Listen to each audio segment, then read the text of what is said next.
Télémon et Mamoto. C'était la 4e rencontre pour préparer un cadre mondial visant à mieux protéger la nature et ses ressources d'ici 2050. Premier objectif pour 2030, protéger 30% des terres et mers. Le texte doit servir de base pour la prochaine COP sur la biodiversité qui se tiendra en décembre à Montréal au Canada. Plus de 40 000 espèces animales et végétales sont menacées de disparition selon l'Union internationale pour la conservation de la nature. Au terme de ces 6 jours de négociations acharnées, les progrès semblent encore minimes selon Brian O'Donnell, directeur de l'organisation Campaign for Nature. Il affirme que la majeure partie du temps avait servi à des chamailleries techniques, laissant les décisions majeures irrésolues.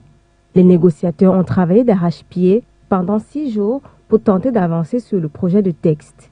Mais beaucoup d'observateurs pointent le travail restant. Cette semaine de négociation, elle s'était ouverte avec un élan qu'on n'avait pas connu depuis longtemps, dans la mesure où les dates de la COP 15, qui doit voir adopter cet accord mondial sur la biodiversité, avaient été confirmées pour la fin de l'année 2022 à Montréal. On pouvait espérer à ce titre que ça s'accélère un peu à Nairobi. Force est de constater aujourd'hui, donc au terme de 6 jours de négociation, que c'est pas vraiment le cas et que les négociations ont plutôt patiné en dépit des efforts qui ont été fournis par toutes les délégations sur place et du temps qui a été consacré sur chaque article du texte. Un grand point de blocage, c'est la question du financement de la biodiversité qui cristallise beaucoup de tensions et qui surtout conditionne dans l'esprit de certains États l'avancée sur d'autres sujets très concrets comme la restauration des écosystèmes, la conservation des écosystèmes. Les progrès sont très limités. Dans l'ensemble, le texte n'est pas du tout prêt à être adapté déjà dans sa forme et encore moins dans son contenu parce qu'il n'est pas du tout ambitieux à ce stade.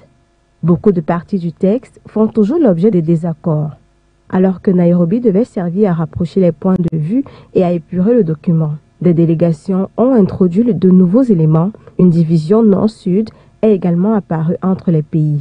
Certains sujets ont été particulièrement débattus, comme l'agriculture. Les États s'opposent au taux de la réduction des pesticides, la surutilisation des engrais, le besoin de produire davantage. Autre source de tension, les finances. Plusieurs pays, notamment le Brésil, l'Argentine, l'Afrique du Sud, le Cameroun et l'Égypte, ont renouvelé une demande que les pays riches fournissent 100 milliards de dollars par an jusqu'en 2030 aux pays en développement pour préserver la biodiversité. Les participants ont prévu de se retrouver pour une dernière session de négociation juste avant la COP 15 en décembre. Des sessions plus informelles auront lieu ici là, en plus petits groupes, pour tenter d'arriver à Montréal avec le moins de divergences possible. Merci Emma Mouto.